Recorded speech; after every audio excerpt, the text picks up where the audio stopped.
El poder del Espíritu Santo. El poder del Espíritu Santo, Romanos 15:13. El poder es una prerrogativa especial y propia de Dios y sólo de Dios. 2 veces he oído esto, que de Dios es el poder. Dios es Dios y el poder le pertenece. Aunque delegue una porción de él a sus criaturas, sigue siendo su poder. El sol, aunque es como un esposo que sale de su tálamo, se alegra como gigante para correr el camino, sin embargo, no tiene poder para ejecutar sus movimientos, sino de la manera como lo dirige Dios. Las estrellas, aunque viajan en sus órbitas y nada las puede detener, no tienen ni poder ni fuerza excepto el que Dios les otorga diariamente. El alto arcángel, junto a su trono, que brilla más que un cometa resplandeciente, aunque es uno de aquellos que destacan en fuerza y que escucha la voz de los mandamientos de Dios, sin embargo no tiene sino el poder que su Creador le da. En cuanto a Leviatán, que en pos de sí hace resplandecer la senda, que parece que el abismo es cano, y Behemoth, que se bebe de un trago el Jordán, y se jacta de poder chupar ríos enteros. Esas criaturas majestuosas que se encuentran sobre la tierra deben su fortaleza a Él, que formó sus huesos de acero y sus miembros como barras de hierro. Y cuando pensamos en el hombre, si tiene fuerza o poder, todo eso es tan poco e insignificante que apenas si lo podemos considerar. Sí, cuando está en su punto más grande, cuando empuña su cetro, cuando está al mando de sus ejércitos, cuando gobierna naciones, aun así el poder le pertenece a Dios. Y es verdad, 2 veces he oído esto, que de Dios es el poder. Esta prerrogativa exclusiva de Dios se encuentra en cada una de las 3 personas de la gloriosa Trinidad. El Padre tiene poder, pues por su palabra fueron hechos los cielos y todo lo que contienen. Por su fuerza todas las cosas se mantienen y por él cumplen con su destino. El Hijo tiene poder, pues como su Padre, Él es el creador de todas las cosas. Sin Él no fue hecho nada de lo que ha sido hecho, y en Él todas las cosas subsisten. Y el Espíritu Santo tiene poder. Hoy voy a hablar acerca del poder del Espíritu Santo. Espero que puedan tener ustedes una ejemplificación práctica de ese atributo en sus propios corazones, cuando sientan que la influencia del Espíritu Santo está siendo derramada en mí y que estoy comunicando las palabras del Dios viviente a las almas de ustedes, y que esa influencia les sea otorgada también a ustedes y que sientan sus efectos en sus propios espíritus. Consideraremos el poder del Espíritu Santo de 3 maneras en este día. Primero, las manifestaciones externas y visibles de ese poder. Segundo, las manifestaciones internas y espirituales de él. Y tercero, las obras futuras y esperadas derivadas de ese poder. Confío que de esta manera el poder del Espíritu se hará presente claramente en las almas de ustedes. Primero, entonces, debemos ver el poder del Espíritu en sus manifestaciones externas y visibles. El poder del Espíritu no ha estado inactivo, ha estado trabajando. Mucho ha sido hecho ya por el Espíritu de Dios, más de lo que pudiera haber sido logrado por ningún ser, excepto el infinito, eterno, todopoderoso Jehová, de quien el Espíritu Santo es una persona. Hay 4 obras que son los signos externos y manifiestos del poder del Espíritu: las obras de creación, obras de resurrección, obras de testimonio y las obras de gracia. De cada una de estas obras hablaré brevemente. Primero, el Espíritu ha manifestado la omnipotencia de su poder en las obras de la creación, pues aunque no se menciona frecuentemente en la Escritura, sin embargo, algunas veces la creación es atribuida al Espíritu Santo, así como también al Padre y al Hijo. La creación de los cielos se nos dice que es la obra del Espíritu de Dios.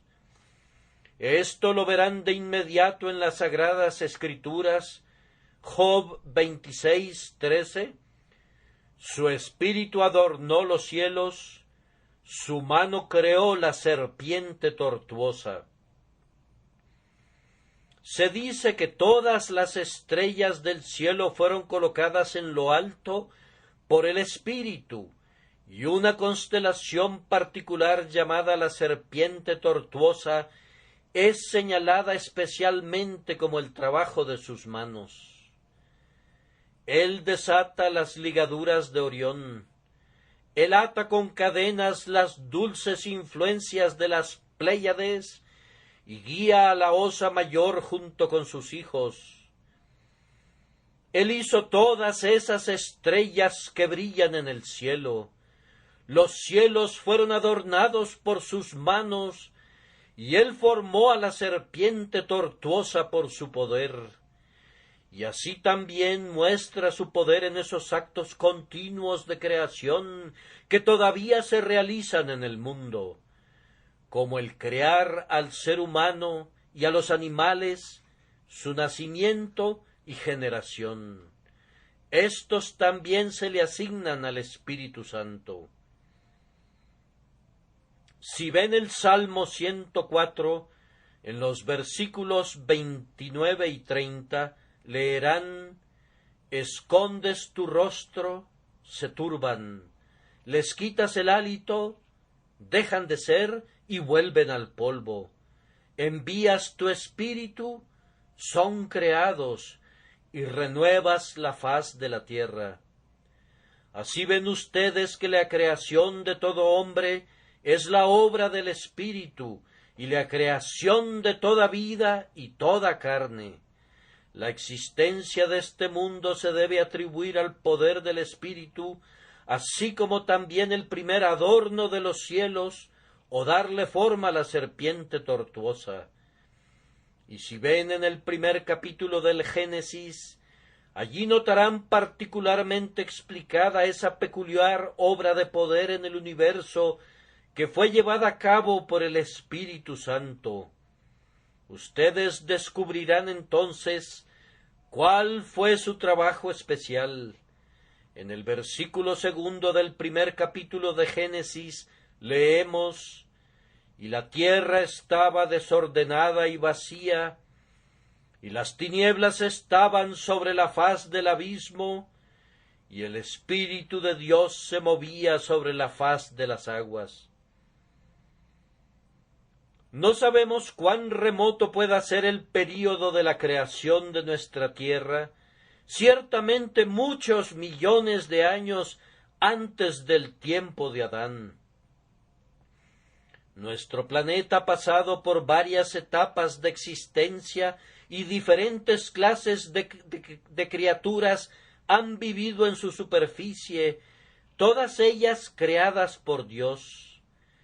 Pero antes que esa era llegara, en la que el ser humano sería su habitante principal y monarca, el Creador entregó el mundo a la confusión.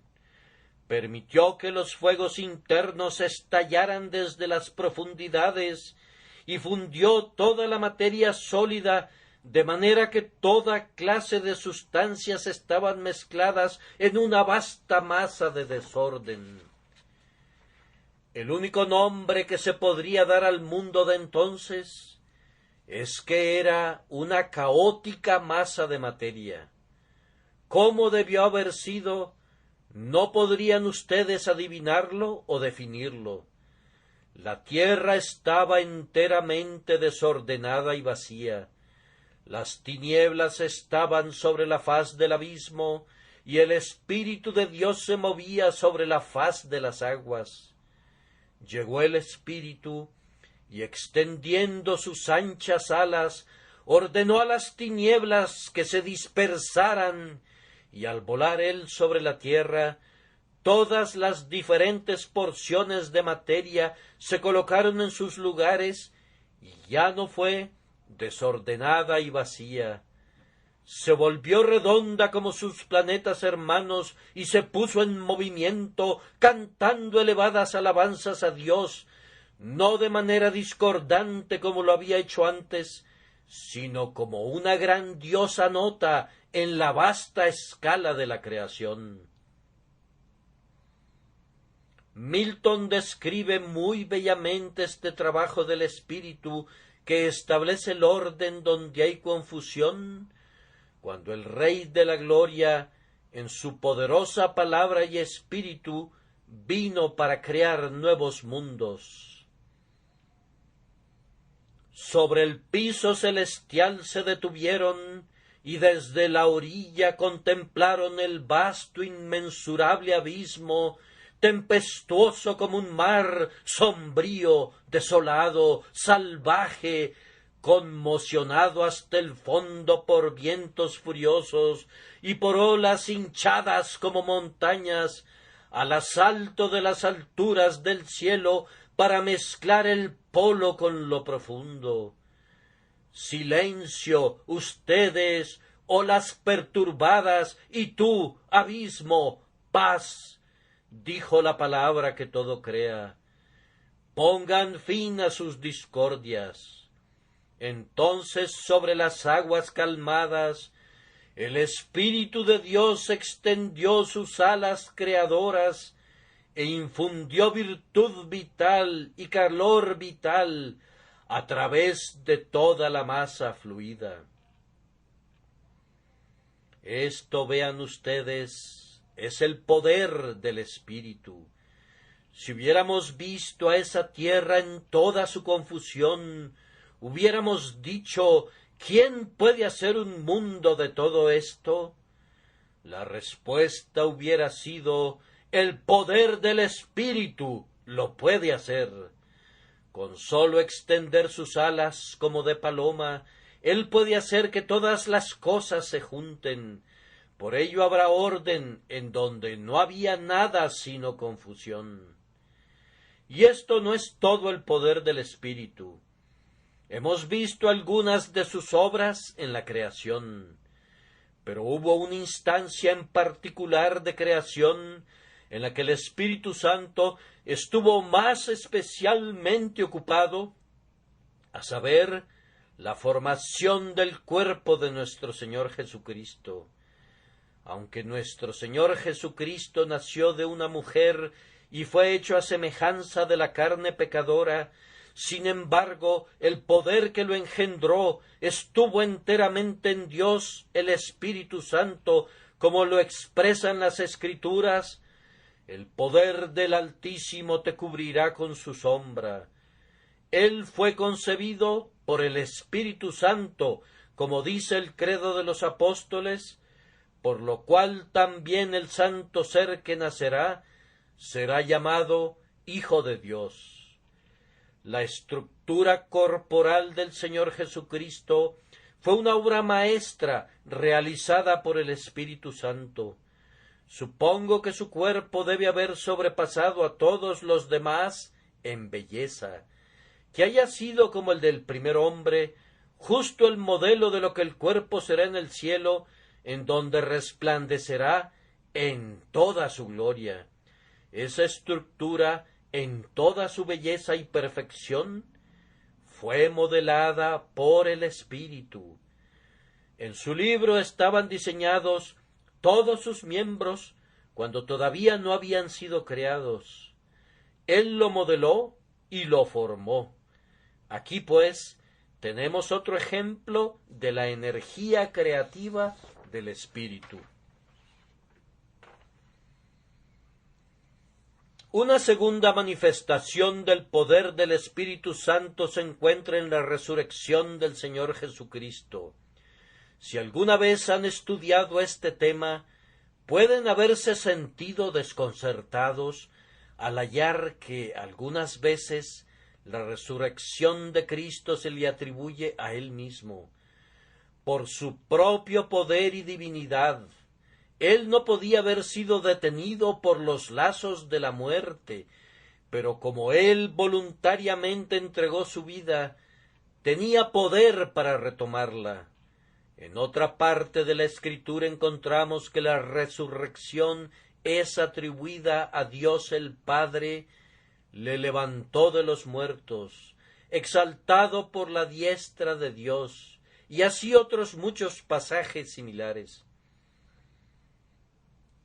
Pero también se dice en la Escritura que Jesucristo fue levantado de entre los muertos por el Espíritu Santo.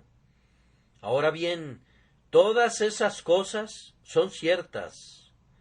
Él resucitó por el Padre, porque el Padre dijo: «Suelten al prisionero, déjenlo ir. La justicia ha sido satisfecha. Mi ley ya no requiere más satisfacción. La venganza ha recibido lo que le correspondía, déjenlo ir». Aquí dio él un mensaje oficial que liberó a Jesús de la tumba. Fue levantado por su propia majestad y poder, porque él tenía el derecho de salir, y así lo sintió él, y por ello rompió las ataduras de la muerte. Él ya no podía ser retenido por ellas. Pero él fue levantado por el Espíritu en cuanto a esa energía que recibió su cuerpo mortal, por la cual se levantó de nuevo después de haber permanecido en su tumba por 3 días y noches.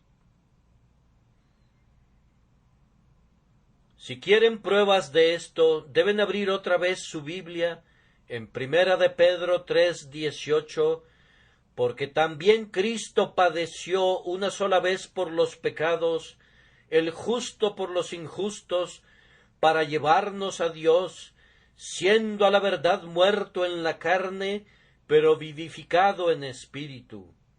Y se puede encontrar otras pruebas en Romanos 8:11.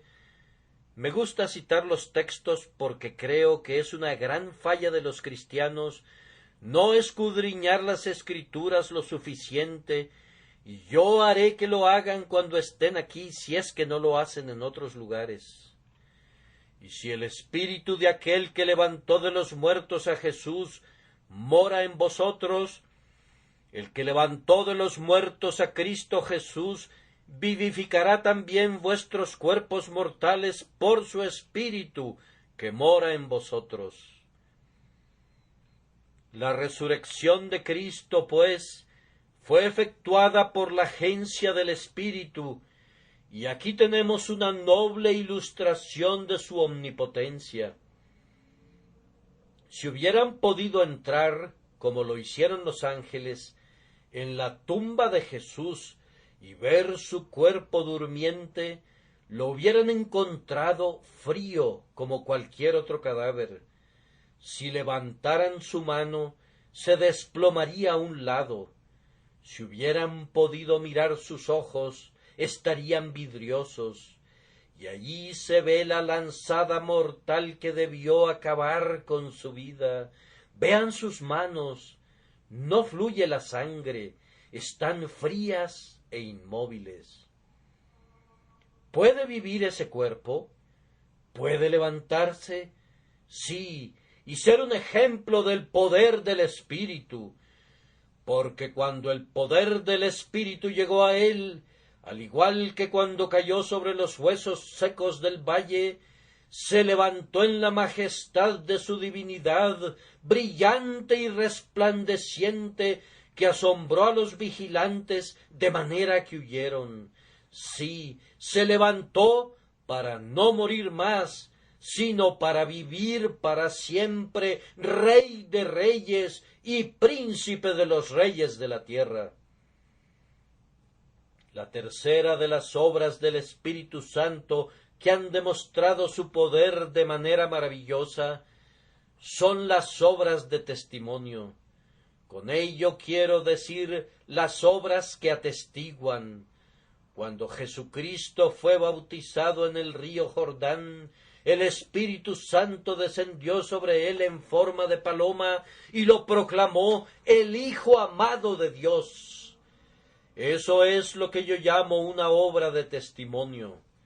Y cuando después levantó al muerto, cuando sanó al leproso, cuando les habló a las enfermedades y éstas huyeron rápidamente, cuando salieron precipitadamente por millares los demonios de los que estaban poseídos, todo eso se hizo por el poder del Espíritu.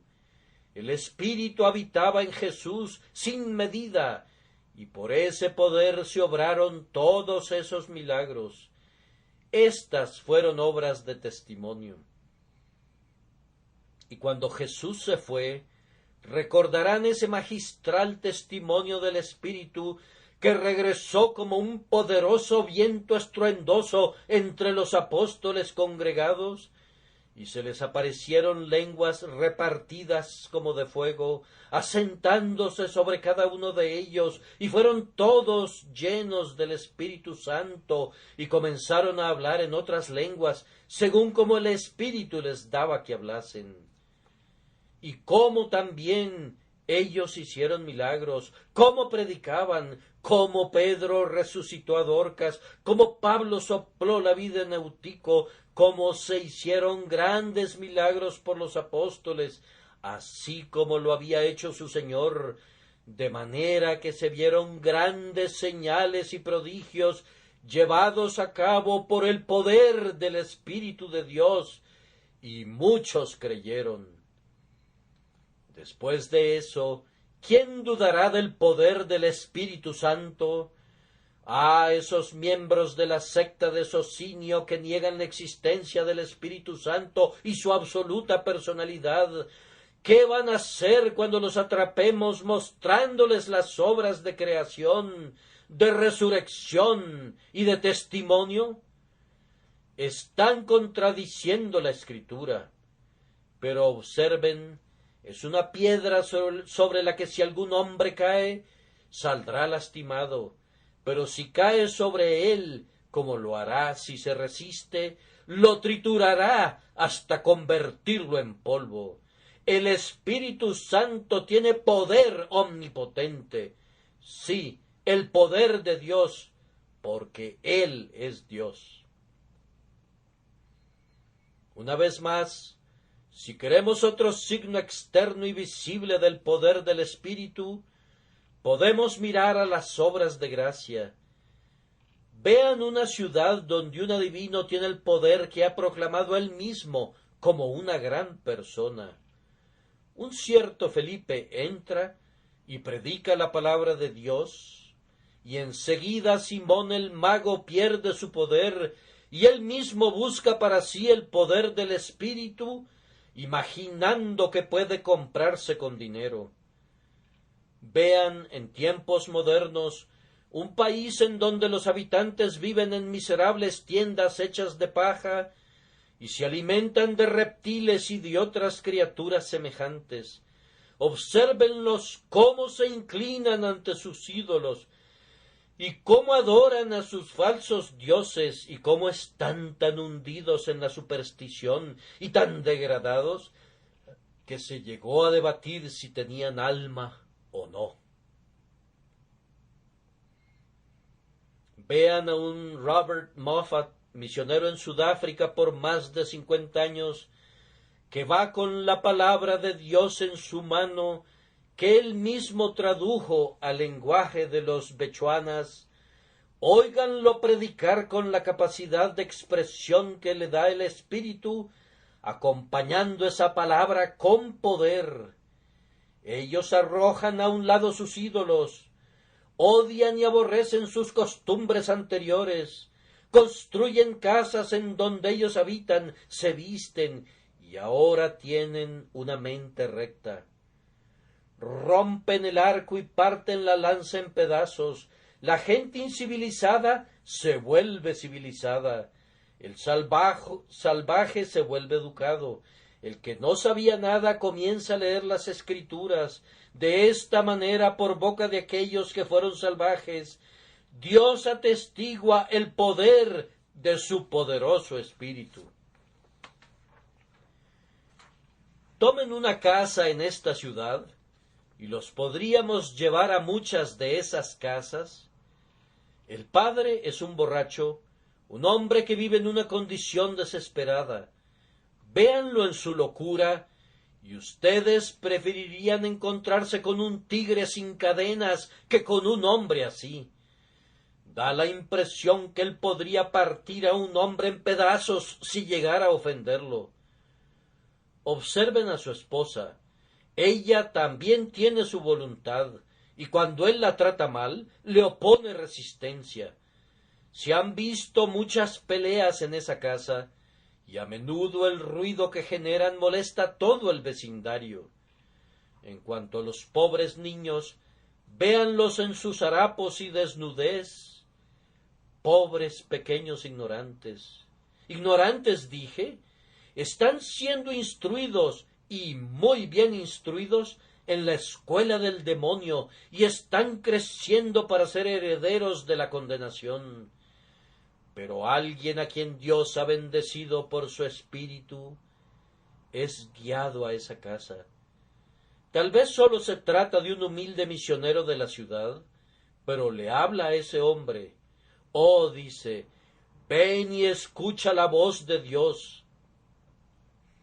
Y ya sea por su propio mensaje o por la predicación del ministro, la palabra, que es eficaz y poderosa, corta el corazón del pecador.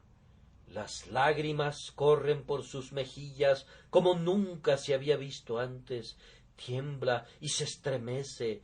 El hombre fuerte se inclina. El hombre poderoso tiembla, y esas rodillas que nunca temblaron comienzan a tambalearse. Ese corazón que nunca se acobardó ahora comienza a temblar ante el poder del Espíritu.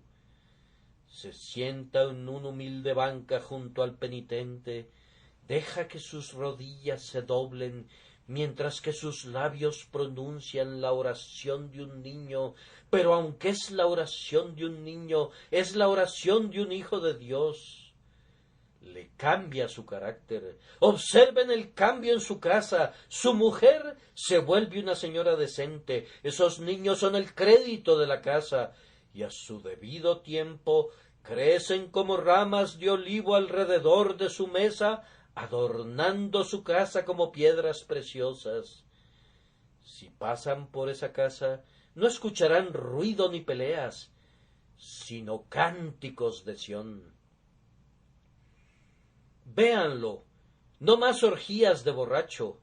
Ha vaciado su última copa y ahora, renunciando a lo anterior, viene a Dios y es su siervo.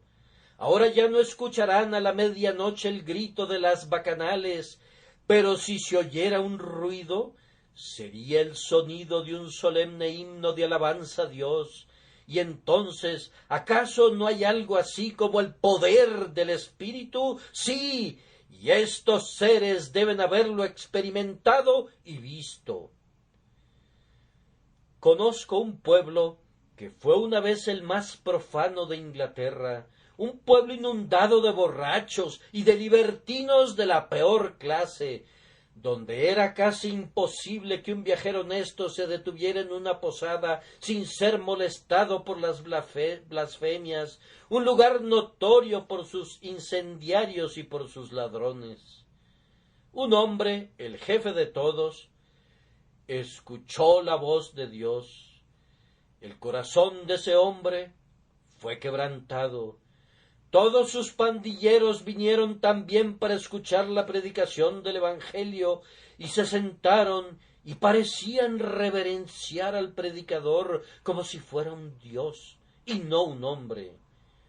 Estos hombres fueron cambiados y reformados, y todo aquel que conoce ese lugar afirma que un cambio así no hubiera podido ocurrir nunca, sino sólo mediante el poder del Espíritu Santo. Dejen que se predique el Evangelio y que sea derramado el Espíritu, y verán que tiene un poder tal como para cambiar la conciencia, para mejorar la conducta, para levantar al degradado, para castigar y reprimir la maldad de la raza, y ustedes deben gloriarse en eso. Digo, nada hay como el poder del Espíritu. Tan solo déjenlo entrar y seguramente todo puede lograrse. Ahora, el segundo punto, el poder interior y espiritual del Espíritu Santo. Lo que ya he mencionado puede ser visto.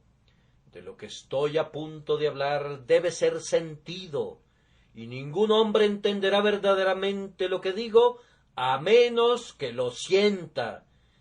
Lo visible, aun el infiel debe confesarlo. Lo visible, el más grande blasfemo no puede negarlo. Habla la verdad, pero de este poder interior alguien se reirá con entusiasmo y otro dirá que no es sino la invención de nuestras fantasías febriles. Sin embargo, tenemos una palabra de testimonio más segura que todo lo que ellos puedan decir. Tenemos un testigo en nuestro interior. Sabemos que es la verdad y no tenemos miedo de hablar del poder interno espiritual del Espíritu Santo. Observemos 2 o 3 cosas en las que el poder interior y espiritual del Espíritu Santo se puede ver muy grandemente y alabarlo. Primero, el Espíritu Santo tiene poder sobre los corazones de los hombres. Ahora bien, los corazones de los hombres son difíciles de impresionar. Si quieres interesarlos en cualquier objeto mundano, lo puedes lograr.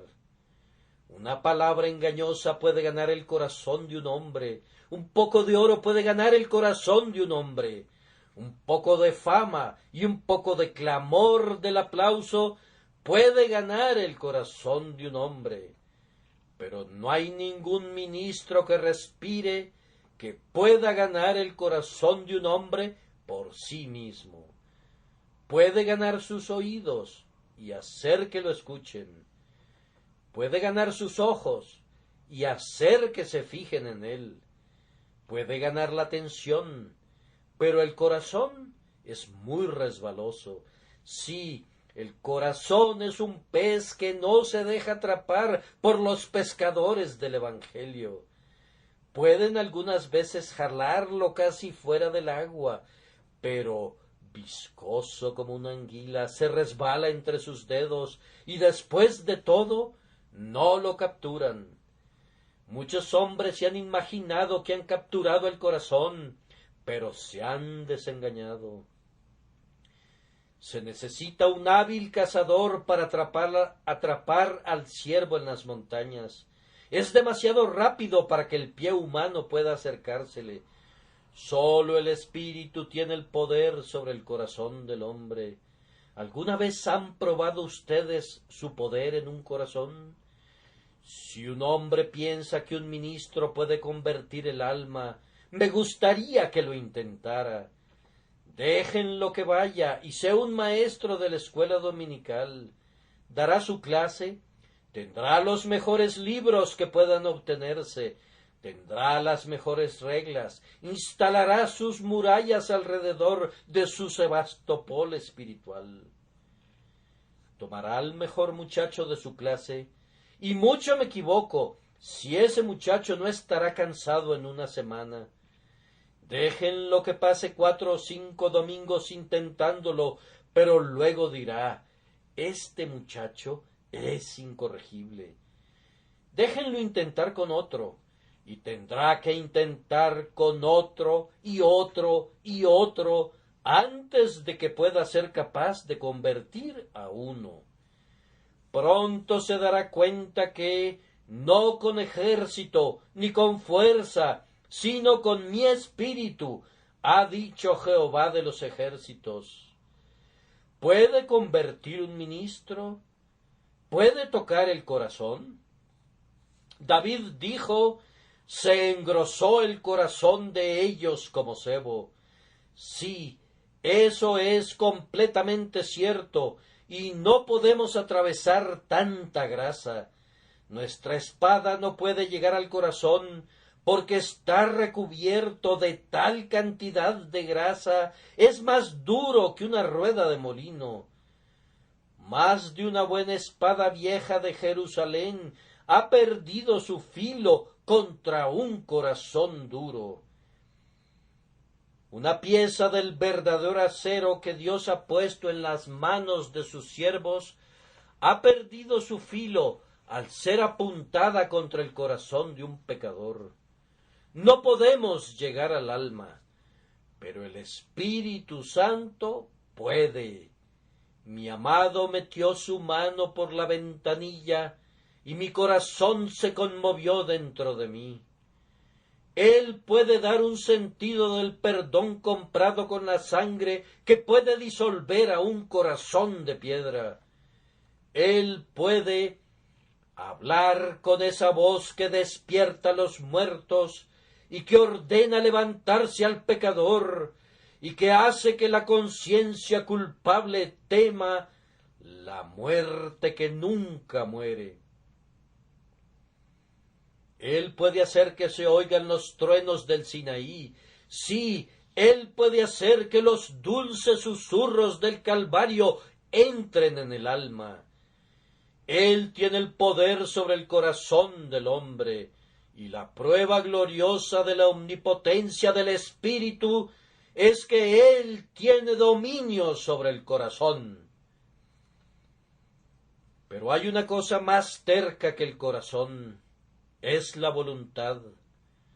Mi señor obstinado, como Bunyan la llama en su libro La Guerra Santa, es un individuo que no puede ser fácilmente doblegado. La voluntad, especialmente en algunos hombres, es una cosa muy terca, y en todos los hombres, si la voluntad es movida a oponerse, no hay nada que se pueda hacer con ellos. Alguien cree en el libre albedrío. Muchos sueñan con el libre albedrío. El libre albedrío. ¿Dónde se puede encontrar eso? Una vez hubo libre albedrío en el paraíso, y un terrible caos generó allí el libre albedrío, porque echó a perder todo el paraíso y arrojó a Adán fuera del huerto. Una vez hubo libre albedrío en el cielo, pero arrojó fuera al glorioso arcángel, y una tercera parte de las estrellas del cielo cayó en el abismo. Yo no quiero tener nada que ver con el libre albedrío, pero trataré de ver si tengo libre albedrío dentro de mí, y encuentro que lo tengo. Verdadero libre albedrío para el mal, pero muy pobre albedrío para lo que es bueno. Suficiente libre albedrío cuando peco, pero cuando quiero hacer el bien, el mal está presente en mí, y cómo hacer lo que quisiera, no lo puedo descubrir. Sin embargo, algunos presumen de libre albedrío. Me pregunto si aquellos que creen en él tienen algún poder mayor sobre las voluntades de las personas del que yo tengo. Yo sé que yo no tengo ninguno. Encuentro que el viejo proverbio es muy cierto: un hombre puede llevar un caballo al agua, pero 100 hombres no pueden hacer que beba. Encuentro que yo puedo llevar a todos ustedes al agua, y a muchos más de los que pueden caber en esta capilla, pero yo no los puedo hacer beber, y no creo que ni 100 ministros puedan hacerlos beber a ustedes. He leído a Rowland Hill, Whitefield y otros muchos para ver qué hicieron ellos, pero no puedo descubrir un plan para cambiar las voluntades de ustedes. No puedo persuadirlos, y ustedes no cederán de ninguna manera. No creo que ningún hombre tenga poder sobre la voluntad de su compañero, pero el Espíritu de Dios sí lo tiene. Los haré dispuestos en el día de mi poder. Hace que el pecador que no tiene voluntad quiera de tal manera que va impetuosamente tras el Evangelio. El que era obstinado ahora se apresura hacia la cruz. El que se reía de Jesús ahora se aferra a su misericordia. Y el que no quería creer ahora es llevado a creer por el Espíritu Santo, no sólo con gusto, sino ansiosamente. Es feliz, está contento de hacerlo, se regocija con el sonido del nombre de Jesús y se deleita en correr por el camino de los mandamientos de Dios. El Espíritu Santo tiene poder sobre la voluntad. Y sin embargo creo que hay algo que es peor que la voluntad. Podrán imaginar a qué me refiero. La voluntad es algo más difícil de doblegar que el corazón. Pero hay una cosa que excede a la voluntad en su maldad, y es la imaginación. Espero que mi voluntad esté dirigida por la gracia divina, pero me temo que en ocasiones mi imaginación no lo está. Aquellos que tienen mucha imaginación saben qué cosa tan difícil es de controlar. No la pueden refrenar, romperá las riendas, nunca serán capaces de dominarla. La imaginación a veces volará hacia Dios con tal poder que las alas del águila no pueden igualarla.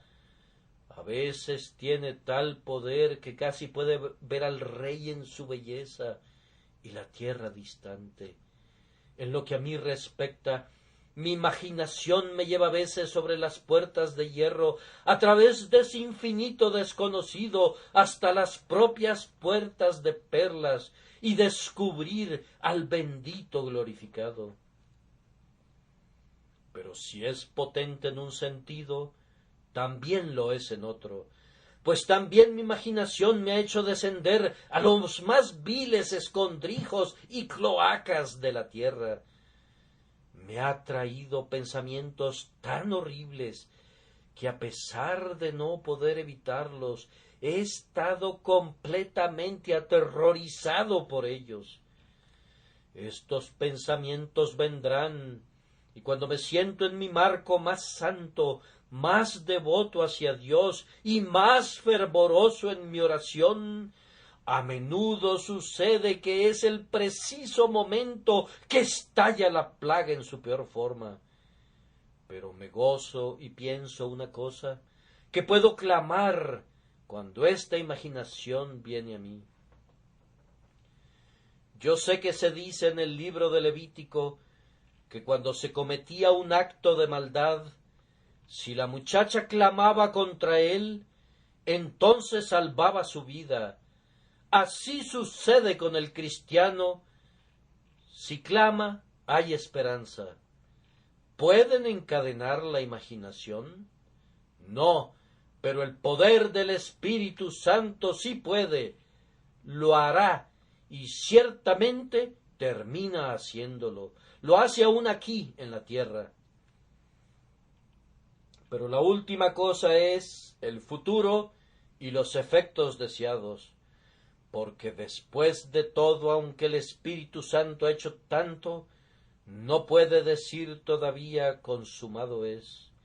Jesucristo pudo exclamar en lo que concierne a su propia labor, consumado es, pero el Espíritu Santo no puede decir eso, tiene todavía más que hacer, y hasta la consumación de todas las cosas, cuando el propio Hijo llegue a ser sujeto al Padre, el Espíritu Santo no dirá consumado es.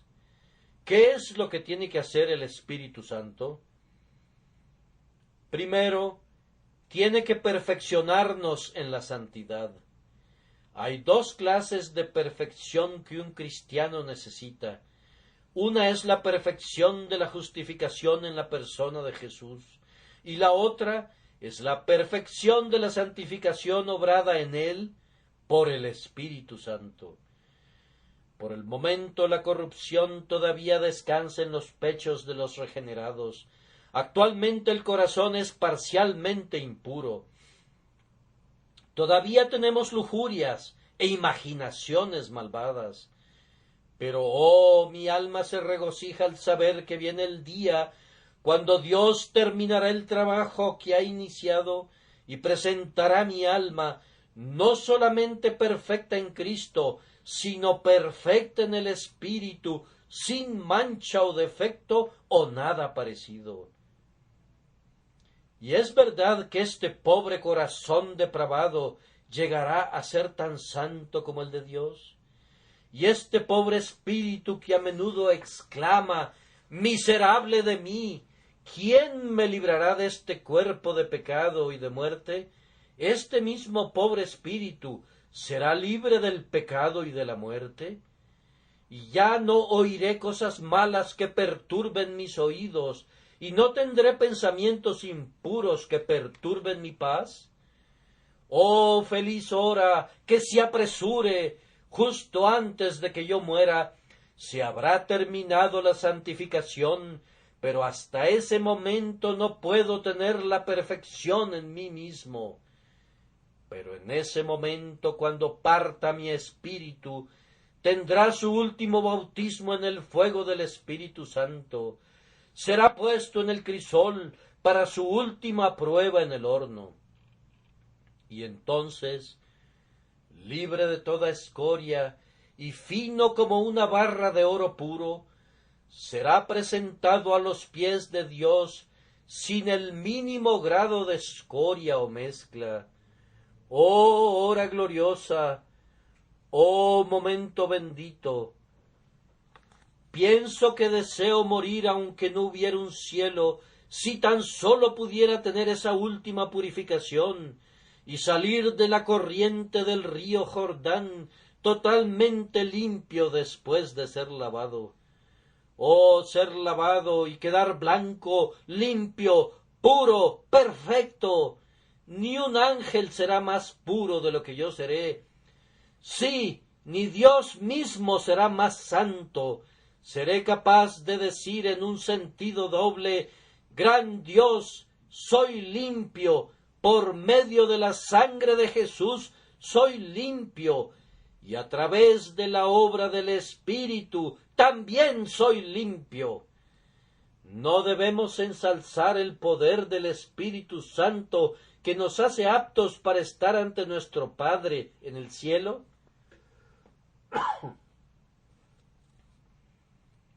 Otra gran obra del Espíritu Santo que no está cumplida todavía es la de traer la gloria del último día.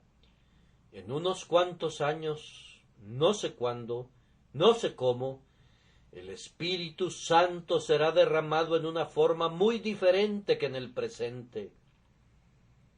Hay diversidades de operaciones, y durante los últimos años ha sido el caso que las operaciones diversificadas han consistido en muy poco derramamiento del Espíritu. Los ministros siguen una rutina monótona, continuamente predicando, y poco bien se ha hecho. Tengo la esperanza de que tal vez una nueva era ha amanecido sobre nosotros y que habrá un mayor derramamiento del Espíritu Santo ahora. porque llega la hora, y puede ser justo ahora, cuando el Espíritu Santo será derramado otra vez, de una manera tan maravillosa, que muchos correrán de un lado a otro, y se incrementará el conocimiento. El conocimiento del Señor cubrirá la tierra, así como las aguas cubren la superficie de los grandes abismos. Vendrá su reino, y su voluntad será hecha en la tierra como lo es en el cielo. No estaremos esforzándonos para siempre como Faraón, sin las ruedas de su carruaje.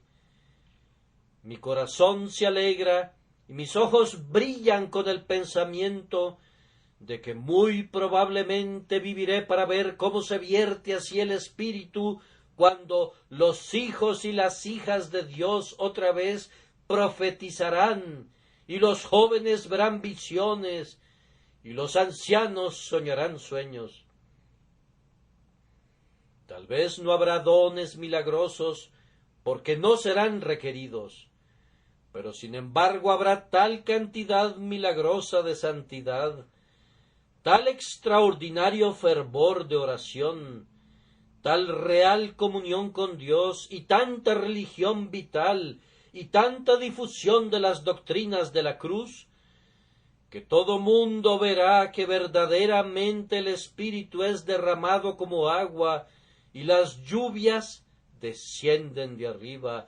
Oremos por eso, laboremos continuamente por eso, y busquemos lo de Dios.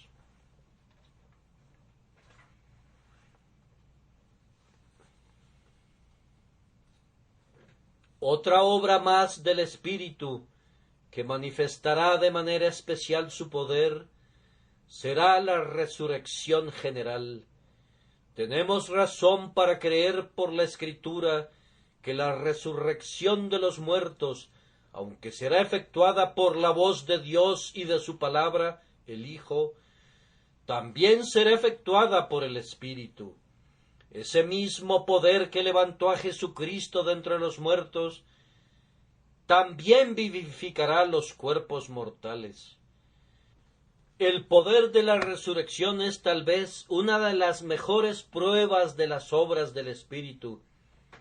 Ah, mis amigos, si pudiéramos desprender el manto de esta tierra por un momento, si el verde césped pudiera cortarse, y pudiéramos ver 2 metros abajo en sus profundidades, ¿qué mundo aparecería?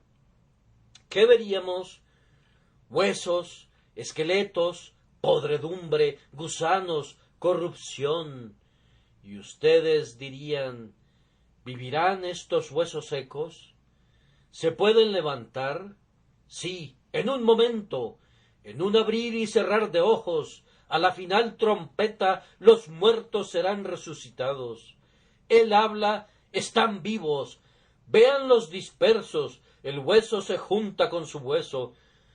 Véanlos desnudos, la carne los recubre nuevamente. Véanlos aún sin vida.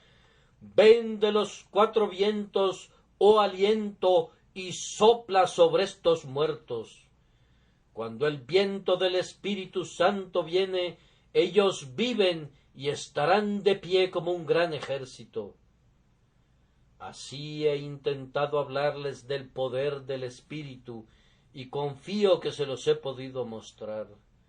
Ahora debemos dedicar un momento o dos para una conclusión práctica. Cristiano, el Espíritu es muy poderoso. ¿Qué concluyes de ese hecho?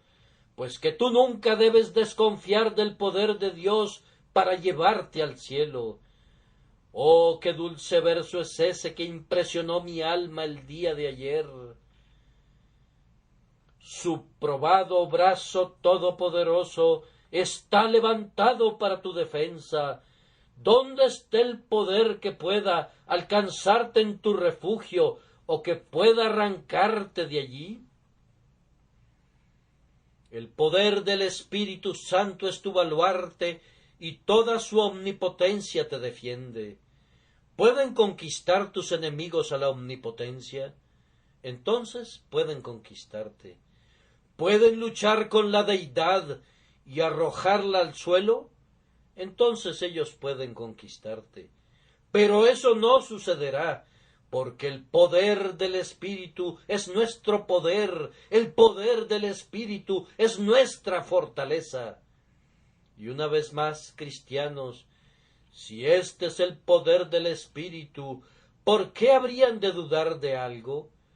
Allí está tu hijo, allí está tu esposa por la que has suplicado con tanta frecuencia. No dudes del poder del Espíritu. Aunque tardare, espéralo, porque sin duda vendrá, no tardará. Allí está tu esposo, oh santa mujer, has luchado por su alma, y aunque es un infeliz tan endurecido y desesperado que te trata mal, hay poder en el Espíritu. Oh ustedes que han salido de iglesias desoladas, con muy escasas hojas en el árbol, no duden que el poder del Espíritu los levante, porque será lugar donde descansen asnos monteses y ganados hagan majada, abierto pero deshabitado hasta que el Espíritu se derrame desde arriba. Y entonces el suelo árido será convertido en un estanque, y la sedienta tierra tendrá fuentes de agua. Entonces en las habitaciones de los dragones, en donde cada uno de ellos yace, habrá pasto con carrizos y juncos, y ustedes, oh miembros de este templo, ustedes que recuerdan lo que Dios ha hecho especialmente para ustedes, nunca desconfíen del poder del Espíritu. Ustedes han visto el desierto florecer como el Carmelo. Ustedes han visto el desierto florecer como una rosa. Confíen en él para el futuro. Salgan, pues, y laboren con esta convicción. El poder del Espíritu Santo es capaz de todo. Vayan a su escuela dominical. Vayan a distribuir sus folletos. Vayan a su empresa misionera. Vayan a predicar en sus habitaciones con la convicción de que el poder del Espíritu es nuestra gran ayuda.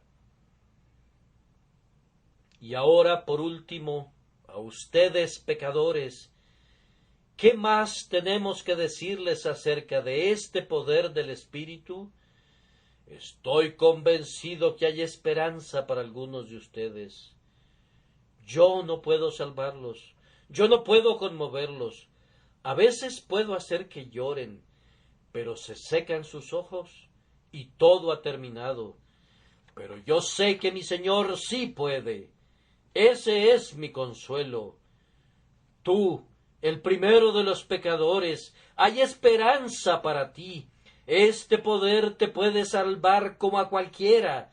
Es capaz de romper tu corazón, aunque sea de hierro. Puede hacer que de tus ojos broten las lágrimas, aunque hayan sido como rocas anteriormente.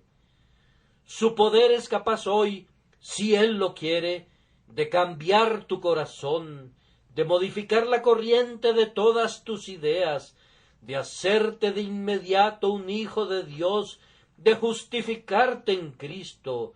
Hay poder suficiente en el Espíritu Santo. Él puede traer a los pecadores a Jesús. Él es capaz de hacerte querer en el día de su poder. ¿Quieres esta mañana? ¿Ha ido Él tan lejos como para hacer que desees su nombre, para hacer que desees a Jesús? Entonces, oh pecador, mientras Él te atrae, di: atráeme, soy infeliz sin ti. Síguelo, síguelo, y a medida que Él te conduzca, pisa sobre sus huellas y regocíjate de que Él ha iniciado una buena obra en ti, porque hay una evidencia de que Él continuará haciéndolo hasta el final. Y oh tú abatido, pon tu confianza en el poder del Espíritu, descansa en la sangre de Jesús, y tu alma es salva. no solamente ahora, sino a través de la eternidad. Que Dios los bendiga a ustedes, mis oyentes. Amén.